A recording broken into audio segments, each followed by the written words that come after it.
Thank you for joining us. You're watching a career success video from Computer Coach. Computer Coach is a Tampa-based computer training center specializing in helping IT and business professionals add on the skills they need to reach their desired career goals. If you are job searching, in transition, or are looking for guidance, please feel free to reach out to us at www.computercoach.com. Now, let's get started. All right, thanks so much. Welcome to Storytelling with Amber Boone. Of course, it's storytelling for an interview because, well, you're probably looking for a new position. And so if you don't mind, let's go ahead and get started. Why does it matter? How to prepare, the elements of storytelling, and some best practices that I've learned along the way are what we'll cover today. Let's get into the real important piece of it, right? So why does storytelling matter in an interview? Number one is rapport. People respond to stories and visual representations more than, say, just data, numbers, statistics, or a flat one-word answer. So anytime you can incorporate a short story into an answer, you're going to immediately create more of a bond with the human on the other end. People also remember stories much, much better. If you think about human evolution, we basically started telling stories to pass down history, to pass down knowledge. The written word wasn't invented for a really long time. And so the only way we could remember which mushrooms killed Glorg and which ones didn't was to pass down the story. And so our brains are actually wired to remember these stories. Soft skills like communication are extraordinarily sought after, no matter the type of role. Whether you're going to be a cybersecurity engineer, whether you're going to be a technical developer, being able to communicate with your teammates, with a client, with your direct manager is all going to be very important, vital to your success in any role. All right, so how to prepare for the interview and the storytelling. I'm going to assume that you've done your homework on the company, that you've done your homework on the hiring manager, and also probably the recruiter. But you do need to know, typically, who will you be speaking with at any time to prepare for all of your interviews? So if you're going to be interviewing with the director of cybersecurity, you can make some assumptions about their knowledge. You can make some assumptions about maybe even their work history. But if you can verify those assumptions, even better. What role will you be interviewing for? And what role is this person in? And of course, always use the tools that are available to you. The Google machine is great. LinkedIn, social media. Sometimes I'll look on Facebook to see if they've got any public posts, or Instagram to see what their hobbies and passions are, so that maybe I can draw upon my stories that will create that connection. Typical interview questions can be found on Glassdoor for a lot of companies. So being prepared to answer some of those interviews with a story instead of just a one-word answer is going to make your interview more powerful. And then also your network. If you've had friends interview at the same company or with the same person, or even in the same type of role at other companies, asking them what kind of questions you should be prepared to answer is going to prepare you so much better. And then, of course, practice. No one, well, I'm not going to say no one, most humans hate role playing and practicing. It's one of the things that we do in sales all of the time to get better at conversations. And it's something that I always recommend to every person who's getting ready to go on an interview. If you need to, do it in the mirror more than a few times. If you can, do it with friends or family. Frankly speaking, I prefer friends because typically family, there's a lot of already knowledge there. So I actually like friends that maybe you don't know as well, maybe a mentor or someone like that. And then also try to time yourself, because one of the best practices is to keep stories right around the 2-minute mark for the most part. And we'll get into more of that later. So what traits or skills are desired? You're going to need to know this to be able to prepare some stories to match those traits and skills. So check the job description first. Usually the first 5 listed job duties or job requirements are going to be the most important. It's kind of like when you're looking at the ingredients list on cereal, the first ingredient, the second ingredient, and the third ingredient, most ingredients are listed in the order that have the highest volume in it. You can always ask the recruiter what to expect in the next round with the hiring manager. Hey, before we move on, if I get invited to the next round, what are some questions I could be prepared to answer? Or what are some things that the hiring manager is looking for? Always a great way to gather more information and also do a little bit of a temperature check to see if you covered the right bits in the interview with the recruiter. If they say, hey, the hiring manager is going to be looking for X, Y, and Z, and all you've really talked about is ABC, say, hey, before we go, if you don't mind, I'd like to tell you about XYZ. Then you've got to prepare 3 to 5 stories that illustrate the 3 to 5 top traits or skills. Be ready. You might not want to tell the same story in every interview. You might prefer to tell that same story. So really what matters to you and what matters to the other person is going to be what determines which story you tell. All right, so the elements of a story. One of the things that I'm going to say is that typically when we're telling a story, we need to set the situation, right? We need to let the other folks know the environment. We need to talk about a problem or a challenge or an obstacle.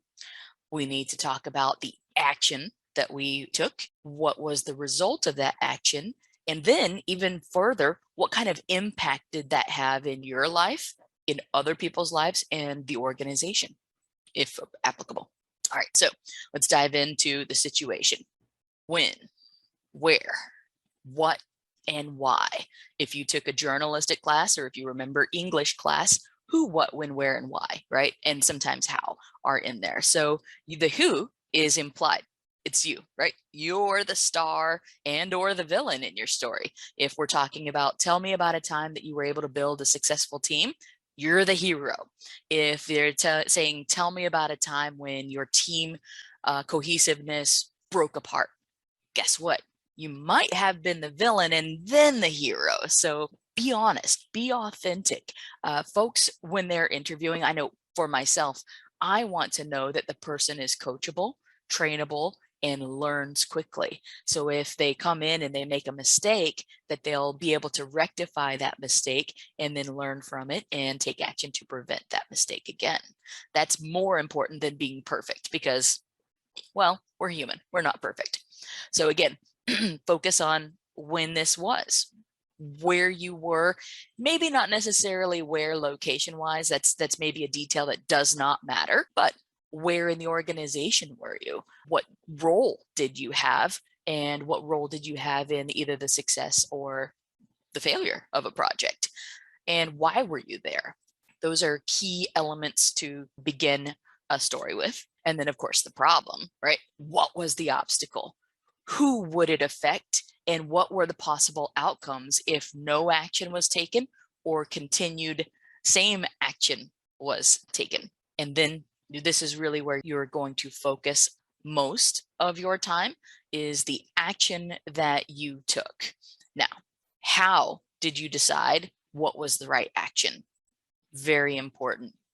Explain your thought process and your reasonings for your deductions. How did you implement? Did you gain consensus with your team? Did you collaborate with others cross-functionally? Did you do a whole mess of research and come up with the solution on your own? However you arrived at the decision, you'll need to really talk about that and then talk about the way that you were able to implement the action. It may be that you started off on one course and then realized that maybe that wasn't the best choice and then moved over to another. Or it could be that your actions were spot on and you were able to talk about the result, right? So what was the outcome of your action? And also, how did you measure it? Why did you think it was successful? Why did you think it was not successful? Metrics, KPIs, it's a good time to talk about those bits, yeah? But don't focus on them, just use them as the facts. And then depending on who you're interviewing with. So if you're interviewing with Dr. Spock, talking about your feelings, probably not going to work out for you. If you're interviewing with any recruiter, probably need to mention how it made you feel, right? I felt very proud after my team was able to come together and put together a project that exceeded expectations. I felt like my team had really come together and we celebrated it well. I felt badly because at one point our team did not work as a team, but then we were able to fix it and I felt really good, and so did my team. The feel discussion, again, is really good for folks who communicate in that way. The think conversation is going to be very important for your highly analytical, your highly technical folk. Now, don't get it twisted. A lot of, say, director levels and above, while they may have a lot of technical knowledge, still are going to focus on the more emotional side as well. They need to make sure that the person they're bringing on has emotional intelligence. And so being able to mention some of those feelings is going to make you more human, help you build rapport, and also demonstrate an ability to lead a team, or conversely, not lead a team if you're unable. All right. And then the wrap up. This is typically in a sales conversation. I'll go through each piece and I'll really emphasize certain bits. And then when I get to the wrap up, that's when I will slow my cadence down. I might even whisper the lesson. I might change it. I might get a little bit more excited when I'm talking about the lesson. Whatever works for you, your authentic self is going to need to figure out how to wrap up the story.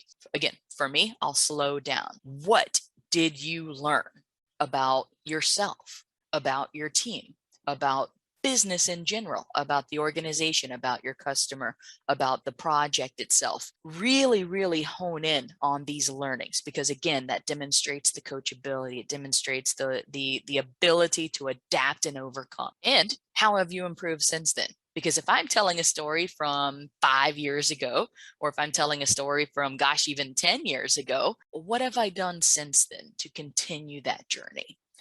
That's going to be something that will really resonate with someone who is in a position of leadership, because they also hopefully are on the same journey of continuous self-improvement. And when you're able to show a mistake if need be, and then show progression from that mistake, then you're a human, you're a growing and improving human, and you probably have something in common with the person you're interviewing with. All right, so some of the best practices, the tip, right? So here are some best practices that we have learned over the years through trial and error. So if you'd like to learn from my mistakes and not repeat them, please pay attention here.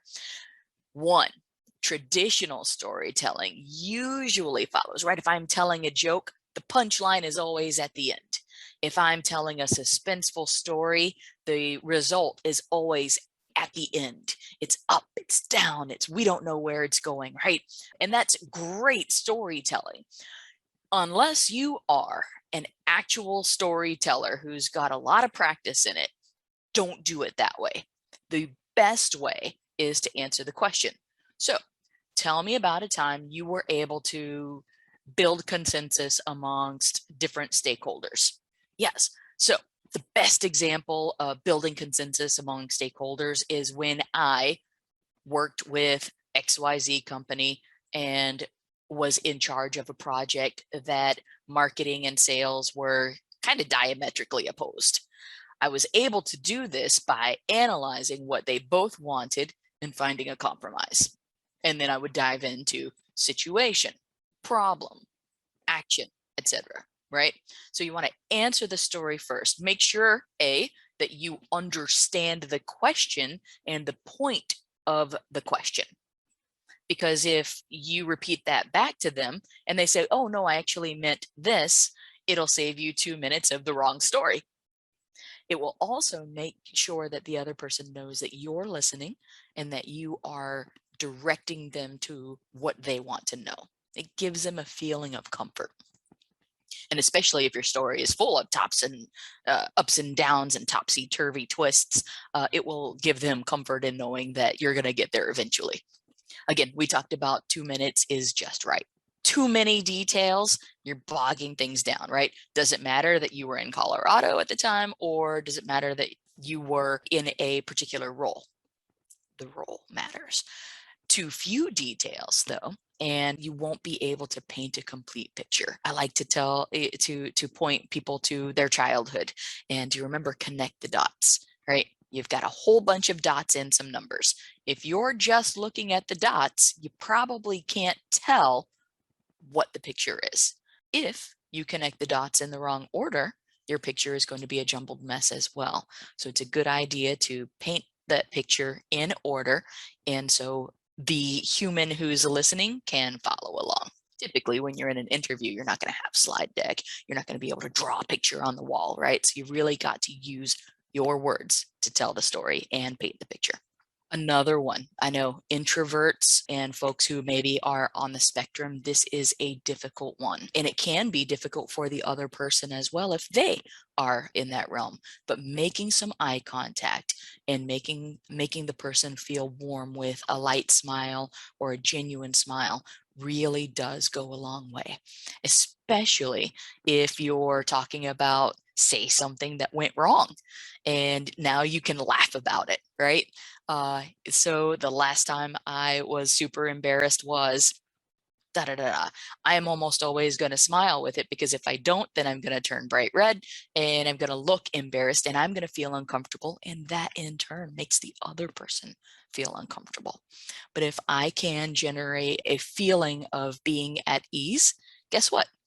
It makes the other person feel at ease. And so when it's appropriate, now if you're talking about an immense failure that cost a company, $1 million, laughing about it probably is not going to set the right tone.